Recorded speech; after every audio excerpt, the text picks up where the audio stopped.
Welcome to the Urban Advantage Podcast, the official voice of the University of North Texas at Dallas. Here are your hosts, Benjamin Bullock and Greg Campbell. Take it away, guys. Hello, world, and welcome to episode 9 of the Urban Advantage Podcast, presented by the University of North Texas at Dallas. I'm Benjamin Bullock, the Senior Marketing and Communications Coordinator for UNT Dallas, and joining me as co-host is the owner and CEO of Rainmaker Incorporated, Greg, my man, Campbell. Hello, Ben. What's happening? I'm trying to get like you rock that nice hat today, though, man. I just felt my Northeast come back out. I was Smooth, man. I looked in the closet, I found my hat, and I said, this is a New York kind of day, rainy, cold. Let me throw this, little hat on and, just make my style. Smooth, man. You looking good. How's everything with you, though? Everything's pretty good. I did get a little, bad medical report. They came back and told me I have a torn meniscus. So I'm still working through that. Had a couple of days of just limping through, and now I'm doing a little physical therapy. And physical therapist just basically taped up my leg, and I'm feeling fine. I can't kick it, but I'm able to walk. I'm just going to stroll for a little while. Now. And by the spring, I'll be there. Hey man, I think combine that with the hat that you have on, I think your whole swag and whole demeanor has changed in my book. That's my opinion. It's taking it up a whole nother level, you know what I mean? On a serious note, I'm really saddened to hear this story about Jussie Smollett. How do you say his name? Smollett? I don't know. I don't watch Power. The Empire show. Mm-hmm. We're really talking about some really serious issues of discrimination against people of color, people who are expressing themselves as gay. And for this to be a made-up story, for him to have allegedly paid some people to, stage this attack and then go public with this and generate all this sympathy, throughout the country. People were really sympathetic for this situation, and then for it to have been made up really, took me for a spin. Yeah, it's crazy, man, that people do anything just for publicity or just for fame and attention.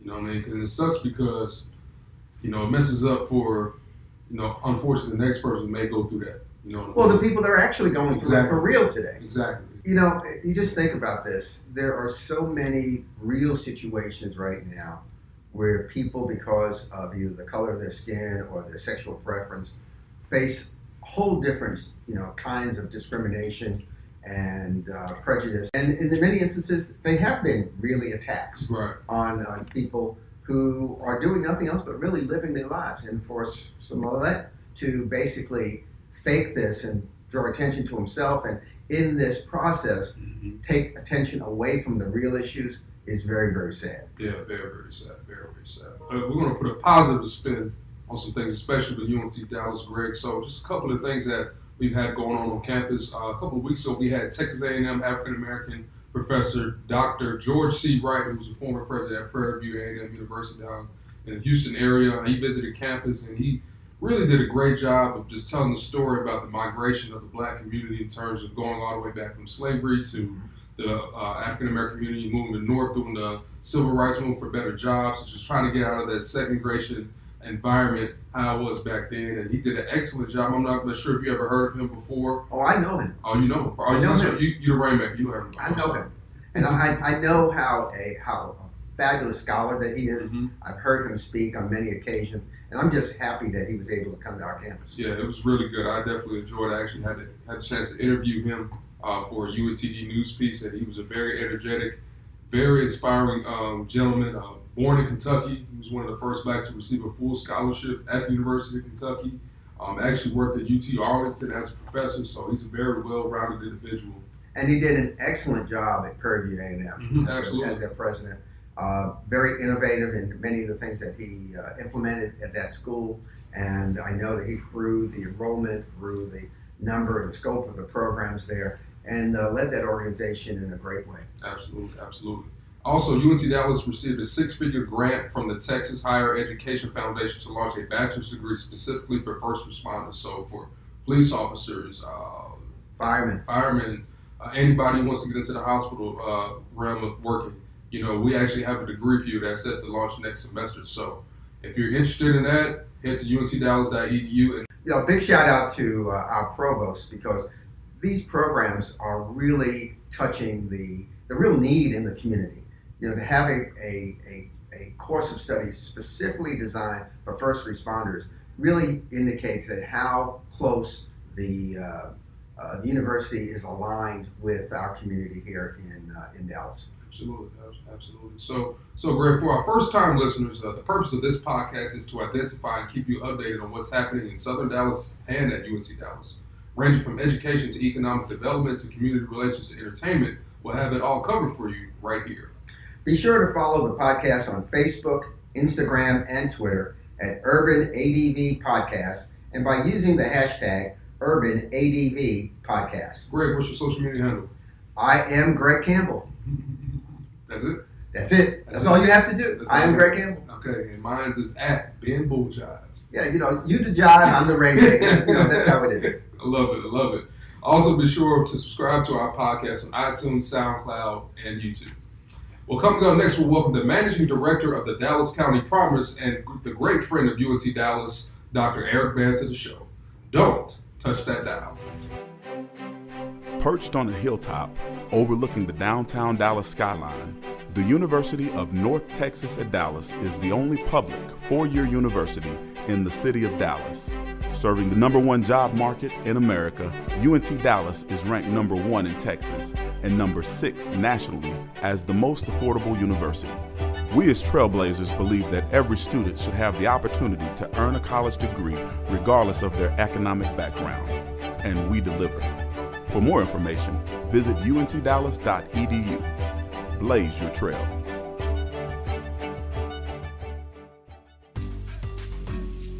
Welcome back to the Urban Advantage Podcast, the official voice of the University of North Texas at Dallas. Here are your hosts, Benjamin Bullock and Greg Campbell. Take it away, guys. Welcome back, everyone. Remember, you can follow us on Facebook, Instagram, and Twitter at Urban ADV Podcast, and subscribe to us on iTunes, SoundCloud, and YouTube. Today we have the Managing Director for the Dallas County Promise, Dr. Eric Band, as our special guest. Welcome to the show, Dr. Band. Thanks, Greg. Thanks, Ben. Great to be here. Thanks for coming out. Can you give our listeners who are unfamiliar with the Dallas County Promise Initiative a brief overview? Sure. I think the Dallas County Promise at the Commit Partnership is just a community commitment to students to really make sure that college is affordable and to give them an achievable pathway through our higher ed partners and into the workplace. So it really started from the vision of the Dallas County Community College Foundation Board and their leadership to take a step back and to apply their dollars in a more robust and smart way to impact more students. So we just assure that they have students have free tuition pathways through the community college and through higher ed partners like UNT Dallas and others. Could you take us a little bit further, Dr. Band, is actually how it works? Because you said something that was really music to my ears, free college. So how does this actually work? Well, it's a last dollar scholarship, meaning we're helping more students that are in their high schools in partnership with the high schools and district leadership to get their financial aid completed. Our promise includes Dreamer and DACA students, so they either have to submit the TASFA, which is the Texas State Aid for Undocumented Students, or the FAFSA, which is the Federal Financial Aid. So those dollars are coming, and 3 out of 4 of our Dallas County students are economically disadvantaged. So there's a lot of federal Pell dollars that we need to help realize in order to help offset the tuition. And the foundation dollars, both at the community college and UNT Dallas, then apply after those federal and state funds are applied. So it's kind of a last dollar guarantee that will close the gap for students, but they have to, get their financial aid done first. Now, Dr. Band, you guys recently reached 16,000 enrollees, and that was all over the news, so congratulations to you guys on that. So what do you attest that to? Well, those are pledge forms, right? So we're asking the seniors in our high schools, 43 high schools, to make the pledge, to kind of pledge that they're going to pursue their college pathways, and we're going to be there to help them if it's a good choice for them. And so 98% of our students made that pledge. So I think that signals to us that there's good awareness and that they know there is a free tuition pathway. I like to kind of share the Carter principle, kind of thinks about it this way. This is a college insurance policy that all my students will take out. And for many students, this is a great pathway. For some of them, it's a backup plan. And for others, it might not apply, but they're all going to have this. And I think that's kind of a healthy way to think about the process. So how does this work? Well, we have 7 really diverse community colleges here in Dallas County with a lot of different programming and capacity. So, and students can start there. We have tremendous opportunities for them to get into shorter term certificate or associate degree programs, and tons of good jobs in that pathway. Or for many students, they want to start in a community college, leverage the promise and get a good start debt-free before they then transfer to a number of higher ed partners, including UNT Dallas, which has been right there from the beginning. Key phrase, debt-free. I like that. Yes. So just how much of a role has UNT Dallas played in helping your organization get to this point? I know you and President Monk have a really good relationship. Yeah, I think UNT Dallas has really been a thought leader in this space. I think this would be much less impactful if it was just a community college only initiative, but being a higher ed community. And I think President Mung says it really simply and really well that, so I think leading by example, UNT Dallas has really stepped forward from the very beginning, been matching the promise and saying, we got you on the backside of the 2 years and we'll guarantee a free tuition path through a bachelor's degree, which in board meetings for school boards around Dallas County, that statement really gets a standing ovation. So kudos to President Mung on really injecting this higher ed community component into the promise. Now, as I start to listen to the political rhetoric that's we're starting to enter into the presidential campaigns, I'm hearing a lot of the potential candidates talk about free tuition for college. I'm even hearing that in New York, they're launching a free tuition program there through Governor Cuomo. How does their rhetoric or promises compare with what Dallas County Promise is actually doing? Yeah, there's about 300 promise campaigns across the country.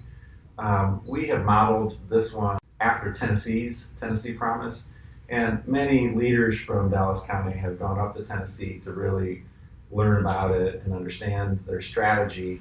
I think the thing for me, being a former high school principal, that was so compelling is the simplicity of the message, going in a community and saying, regardless of income or GPA, the first 2 years of college is free for all, period. And I think that is a powerful message that we take into our high schools. We're focusing on the high schools with the highest percentage of socioeconomically disadvantaged students. And to go in there and say, regardless of income or GPA, we have a free tuition plan for all, period. So I think that messaging is really important for high school principals and high school communities to kind of build that college culture. And so I think that's what has been exciting, to see the pep rallies, to see the band booster parents, to see the athletic director and the coaches helping kids with financial aid completion.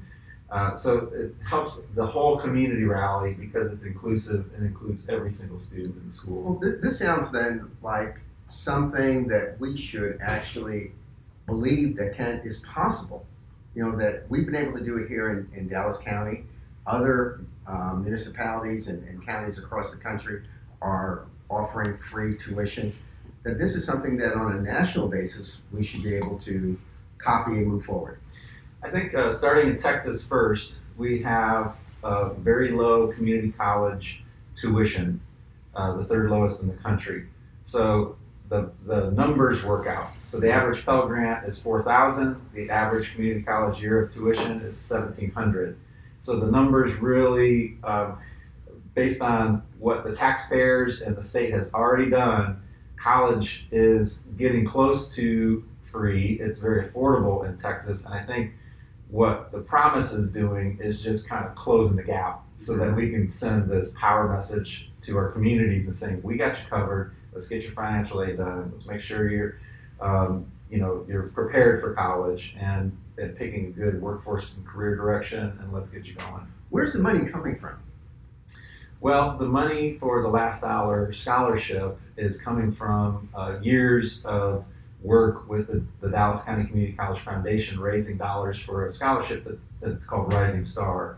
So the past couple decades, they've, through wonderful leadership in Dallas County, the board has raised a tremendous amount of dollars, and so we're working on tremendous amount of dollars. 35. Anytime I hear tremendous amount of dollars, it's a $35 million endowment of the Wow. Community College Board that is really, a testament to their commitment to providing affordable tuition pathways for students here. Dr. Ben, you've had an interesting career journey, considering that you started off as a chemistry teacher and a basketball coach in Bloomington, Indiana, which is Louisville State. And, Yes. And you're an IU graduate, correct? Yeah. So you all know about basketball and everything. So just talk a little bit about how you've gotten to this point. I know you've been a principal and done a whole bunch of things. So I'm still a basketball fan, and really, Indiana fan? no, I was at the South Oak Cliff Woodrow Wilson first tournament game this week, and a Nice. double OT, man. It was really exciting, and there's great hoops in South Dallas. So I've just been immersing myself in the Dallas high school basketball culture, because these are our schools, Yes. and It's a lot of good talent. living and learning, and just a lot of fun. But I don't know, I just love high schools. I love that population of kids and see how they grow throughout high school. It's just a fun time. And so spent 20 years in public high schools as a coach, a teacher, a principal, and just really have a great passion around this transition from high school to college. And worked here in Dallas under a visionary, Randy Best, and helping to develop a number of higher ed strategies. So for the college space, so it gives me a little perspective on both higher education and bringing my high school background into the work. It's just kind of a fun place to be. Dr. Ben is being a little bit modest. He and I go back to the Randy Best days when we were developing educational programs both domestically and overseas, and it was always the opportunity for us business people to go out there and say, all right, let's go do this, then, and then we turn around and look at Eric and go, Eric was like, no, you can't do it. You can't do it that way. This is the way you really have to do it. This is what education is really about. And working with Eric over a bunch of years back in 2005, I think, Yep. when we first started to work together. And it was a pleasure to know him then and to be able to make this reconnection at this point where he's enjoying so much success with Dallas County Promise. It's great. It's a fun body of work, and it's a necessary body of work. And that transition from high school to college, and I think Chancellor May has just kind of asked us to really just focus on that transition, trying to understand the barriers and trying to just chip away at those barriers for students, and it's just very enjoyable.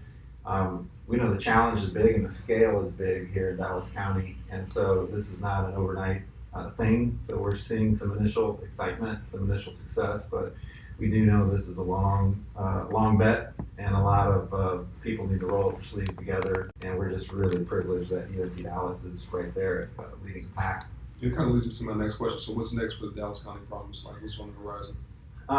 Well, I think we're learning about what our kids are doing in higher education, both at UNT Dallas and at the community colleges. So I think analyzing what's happening, asking the question to students who were presented free tuition pathways and didn't take them.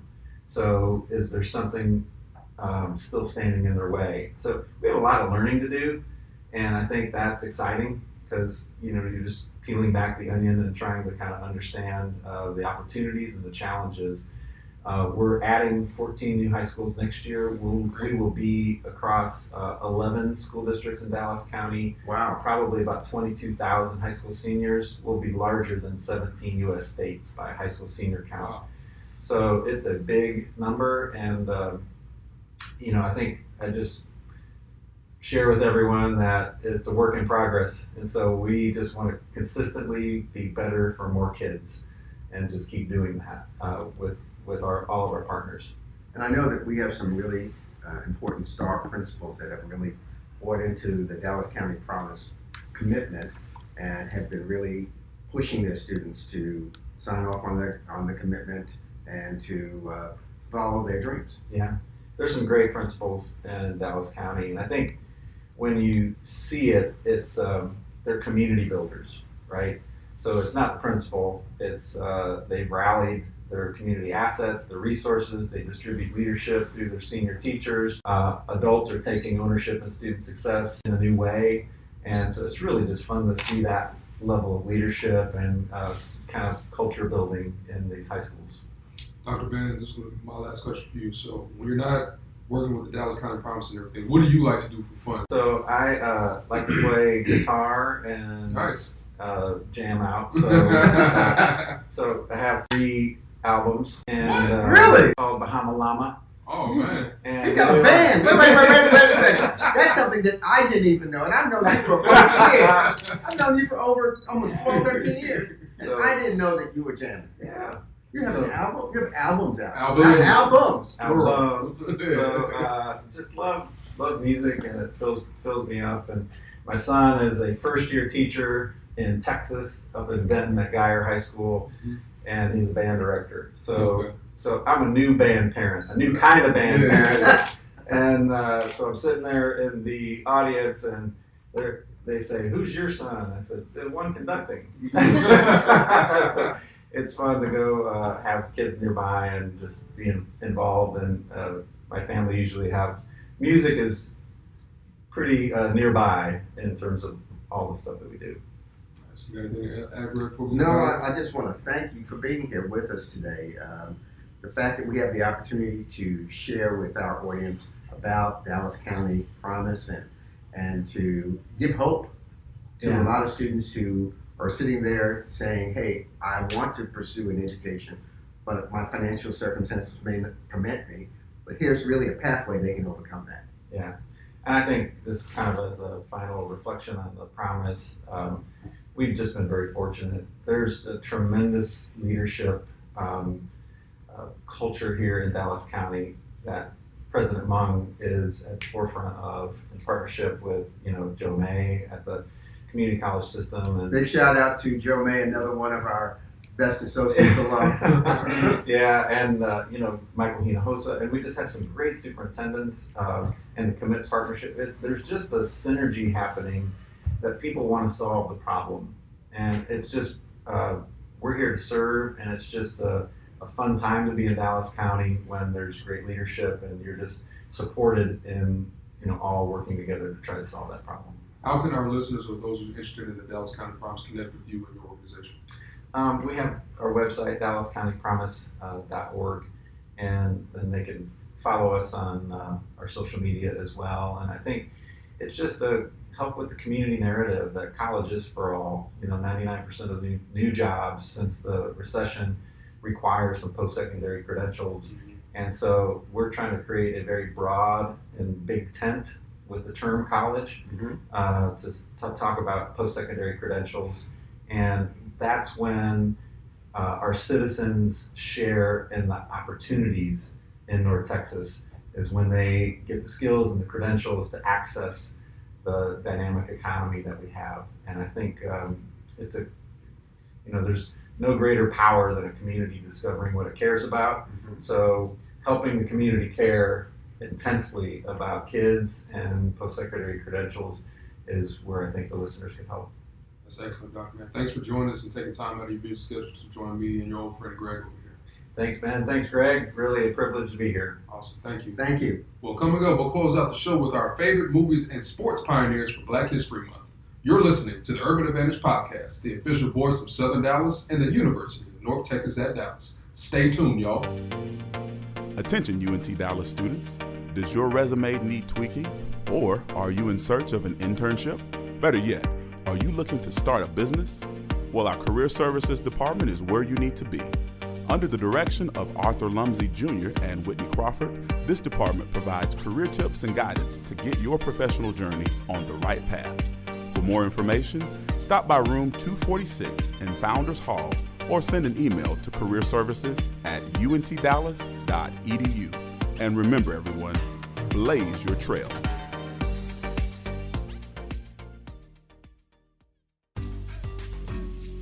Welcome back to the Urban Advantage Podcast, the official voice of the University of North Texas at Dallas. Here are your hosts, Benjamin Bullock and Greg Campbell. Take it away, guys. Welcome back, everyone, for our last segment. Remember, you can follow us on Facebook, Instagram, and Twitter at Urban ADV Podcast. That's Urban ADV Podcast, and join the conversation. Greg, February, we're wrapping up Black History Month, man, so I just want you to give our listeners and our fans your favorite movies that feature primarily an all-black cast. Oh, Ben, when I started to look at the list of movies, it just threw me back, So I have to go back and start with Malcolm X, The Hurricane, Ooh. Ali, Ooh. and let me get a little fun on you. Friday, Man, you can't go without Friday. Boys in the Hood.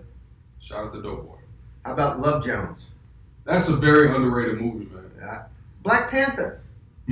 All right. Wakanda Forever. Let me give you way back. Shaft. 1970 was 72, 71. Yeah. Let's go back a little further. How about Do the Right Thing? That's a good one. Very underrated. And do you remember Glory? No. I didn't see it. Too young. Too young for that one. New Jack City. Oh, yeah. How about Boomerang? Man, Do look. you remember about them feet? Look like Hammer Time. Yeah. And how about Dead Presidents? One of the best soundtracks ever, man. All about the Benjamins. Man, look. That's just a few of mine. That's right there. Mine is, you already said Friday. Let me give you another Eddie Murphy great one right here. Life. There's so many black comedians, black pioneers in that movie. Martin Lawrence, obviously, and Eddie Murphy as well. Another Eddie Murphy movie, Coming to America. I mean, everybody loves Coming to America. I mean, that's my mom and dad's favorite movie. That's our family favorite movie. Anytime that comes on, we sitting there watching it. And the reason why I like it so much, that actually came out the year I was born. So it's like coming up on 31 years old. It came out 88. My bad, Greg. Ooh. My bad. And another Eddie Murphy movie that I think was great, man, back in the late 80s, early 90s, Harlem Nights. You know what I mean? That was another great movie in terms of casting. Richard Pryor, Red Fox, Della Reese, Arsenio was in there. Do you remember that line Della Reese said, "You "You shot my pinky toe"? Yeah. That's a classic movie. So it was that movie. Like, if you haven't seen that movie, go watch it. Okay, please, just for all of us. And like I said, Greg, you already mentioned this, but Dead Presidents. It had so many great actors. The soundtrack was phenomenal.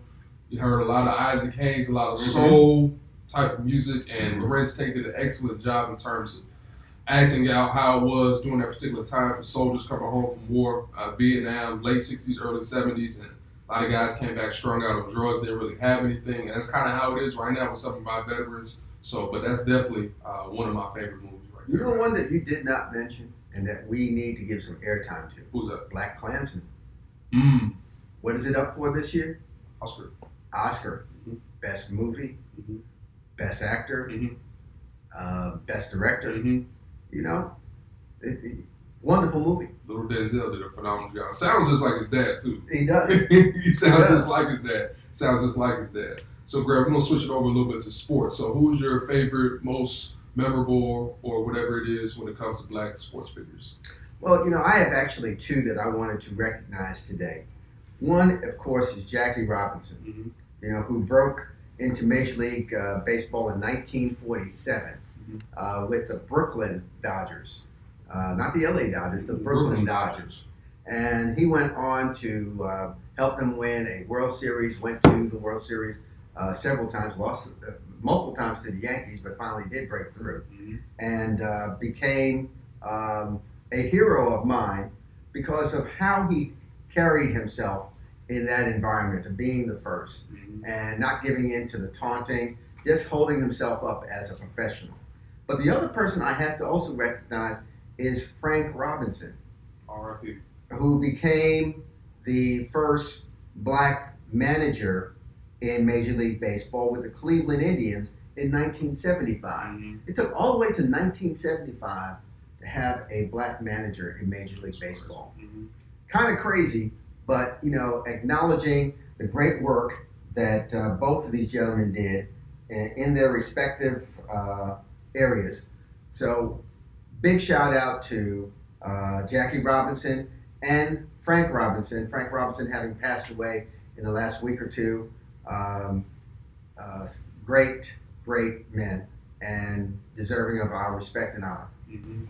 Okay. And definitely rest in peace to Frank Robinson and obviously Jackie Robinson. Everybody knows who he is. I'm 42, retired across the entire Major League Baseball league. So that's pretty great, man. Okay, Greg. So mine are Eddie Robinson. I'm gonna start off with him. Eddie Robinson, one of the best college football coaches of all time. Coached at the historically black college, Grambling State University, all the way down there in Grambling, Louisiana. So shout out to them. Eddie Robinson produced so many great Hall of Fame football players coming out of the university. More importantly, a lot of graduates that came out of that university. He put it on for Grambling, Southern, the entire SWAC, and also for the entire brand of black college football. He actually would have turned 100 this past month. He died when he was 88. Shout out to Eddie Robinson and all that he's done for the sport of football, especially black college football. Considering my background, I've been around black college football a lot. Worked and went to Delaware State, so I know a lot about it in terms of the historical aspect of it. And so big ups to Eddie Robinson. I know you're pretty familiar with Eddie Robinson as well. I am, and you mentioned something that's very important. Not only did a lot of players come out of his program, there were graduates, people who went through the program and graduated from the school and went on to play professional football, but also went on to very successful careers in life. Grambling is still dominating the SWAC to this day. They had a little downshift, but now they're back on top, and I know Doug Williams is doing pretty well right now with the department. So my second sports figure, I'm going to go with a guy by the name of John McClendon. Now, for those who don't know John McClendon, he originally started out at North Carolina Central University, which is in the MEAC, located in North Carolina, and North Carolina Central actually has a gym named after him as well. He's a Hall of Famer. He was also the first black coach to coach professionally in the ABA with the Denver Nuggets under the legendary Doug Moe. You know who Doug Moe is. I know Doug Moe. Yeah, so Coach McClendon, one of the pioneers when it comes to basketball, especially on the historically black college side, and he did a lot of great things in terms of making sure North Carolina Central and the rest of the HBCU schools get the respect that they deserve. Now, an underrated fact about John McClendon, so in the 1940s, Central actually played Duke in an unofficial scrimmage. So as you know, back then, segregation and everything like that, black players and white players weren't allowed on the same court, especially on the college level. So those two programs got together, and guess who won? Central did. And they blew them out the water. And for those who didn't know, John McClendon is the father of fast break basketball. That's true. The people we've spoken about today, Frank Robinson, Jackie Robinson, and our famous coaches that you just spoke about, each of them are not only just pioneers in their sport, they were actually pioneers in how they treated the people under them in their organizations. They built organizations that carried people throughout their lives. Absolutely. And made a big, big difference in their lives. So big ups to these fine gentlemen. One of the things that we have not done, and we're going to have to go back and do in our next podcast, I want us to dedicate some time to the black professional women and talk about them. I want us to just do a special segment on black women in sports. Yeah, we definitely got to do that. Lisa Leslie, Megan Catchings, Dawn Staley, just to name a few on the basketball side. A lot of track stars. You're a pretty big track guy, right? Yeah. Yeah. So it's a lot of Gail Beavers. Just to name it, get something off the top of my head. Flow. That's all you have to say. It's flow. You know exactly who we're talking about. Exactly. Greg, so last time we talked, the Mavericks had a different team. Well, yeah, they had a different team than what they do pretty right much now. A different team. When you trade out pretty much 4 of your starters, it's a different team. Yeah. Definitely. Pajingas is now a member of our team. We got a couple other good players that came along with him from New York. It's going to be interesting to watch him. Yeah. It's going to be interesting to watch him. And I am thinking that they have saved, some cap space. I think about $30-40 million. So they may go after a few other players during this offseason. Yeah. Shout out to Dennis Smith Jr. I was a big Dennis Smith Jr. fan, but saw what he did in the dunk contest for the Knicks in the All-Star game. I did. Last weekend. So I'm going to miss him, but I think he'll do well. Hopefully he doesn't get in a lot of trade talks again, because the talk is that KD and Kyrie are trying to team up to go to the Knicks, which I don't know if that's true or not, but or if that's going to happen, I should say. That may make Dennis, another spare part. Shoot, I don't know, man. We'll see, man. That's going to be. Well, what it points out that we're not talking just the sport of basketball anymore. We're talking the business of basketball. So you see players moving from team to team. Sometimes it's in their best interest. Sometimes it's in the interest of the team. Mm-hmm. So, but it is all about the business of basketball. Yeah, it's about that money, man. That's all it's about. And that All-Star game, man, wore me out. I like to see some defense every once in a while. Hey, the second half was actually real competitive, though. The second half was competitive because when you come back from 20 points, even in a game like that, they closed the game with like a 40-9 run or something crazy like that. Amazing. Yeah. LeBron just said, all right, y'all, let's see what we're gonna do. Yeah. And it was a really good halftime concert. It had J. Cole, who really did a really good job. Big Mill, and kicked off the All-Star game with a really good concert as well. So NBA did a really good job this past week. You saw what the LeBron's team said. They said they wanted to see the halftime. Yeah. The coach came back and said, if y'all get back on defense, y'all can go out there and check it out. In so many words, he said he worded it a little different, but we're kind of going to keep it PG for y'all on here and everything like that. So, Greg, you got anything else to add before we get up out of here, man? All I want to say is I hope we get to see the full Mueller report. Mm-hmm. There's some indication that it's going to be complete the next week or so. But we don't know if the public is ever going to see it. I hope the Attorney General Barr and the administration, however it comes down, shares that information with the public, because it's been baking for a long, long time. And I think the public needs to know, however it shows out. Yeah, I'm very interested to see how that comes out. In terms of UNT Dallas, intramural sports kickoff on February 27th. So if you are a soccer player, volleyball player, flag football player, not tackle football, for God's sakes. We don't want nobody getting hurt, seriously. Or a basketball player, anything like that, come on out and get your game on, get your hoop on, and show people what your competitive spirit is like. Break a little sweat, get out there and work out. That kicks off on the 27th. Also on the 27th, the Black Girls Talk event hosted by my good friend Shanice Miller, who's the Assistant Director of Graduate Admissions for UNT Dallas. So for those who want to come out and check that out on the 27th, do so in 138 in Founders Hall. And lastly, I want to say shout out to Greg for coming to support your boy. A couple weeks ago, I got honored by the Who's Who in Black Dallas publication. It was a great time. I had my mom, my dad. He had the village out there. Let me just tell y'all. He had his mama, his father. He had uncles. He had cousins. This is only the way that Ben Bulljive can show up. Yes. He brought his own camera studio out there, recording the entire event. So, everybody else is getting honored. He's in the highlight. There's lights on him. There's a camera on him. There's, microphone on him. Every movement, the arrival, how he was greeting his family, how people were saying hello to him, the whole bit. We sitting down at the table trying, to get our eat on, and here comes the TV camera coming by. It's one camera, y'all. It's only one camera. It was ever present. So for any of you who want to see how Ben was honored at the Who's Who in Black Dallas, you just have to go to the videotape and watch it. It was quite an event, and I was honored, really, truly honored to be there in your presence when you were so recognized by Dallas. I wouldn't be here without you, Greg, because the podcast definitely kind of boosted my presence within the city, man. So shout out to you and shout out to everybody who came out to support me, man. It was a great day. My dad, my uncles. It's a lot because I don't really get to see my family, my mom and dad particularly like that because they're all the way out in Delaware on the East Coast. So it was great to see them. I also have to tell you, it was almost like his mama was getting this award.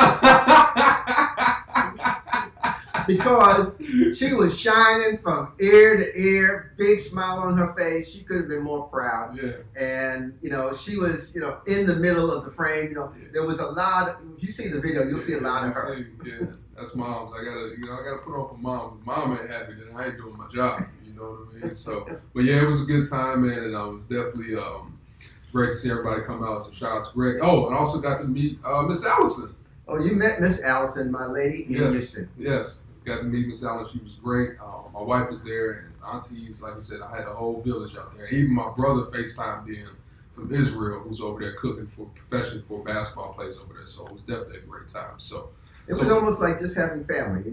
Allison flew in from Houston, and all your folks flew in from wherever. Yeah, wherever they was. It was a good time. It was definitely a good time, man. So that'll do it for this week's show. For Benjamin Bullock and Greg Campbell, thank you for listening to the Urban Advantage Podcast, the official voice of Southern Dallas and the University of North Texas at Dallas. And remember, everyone, blaze your trail.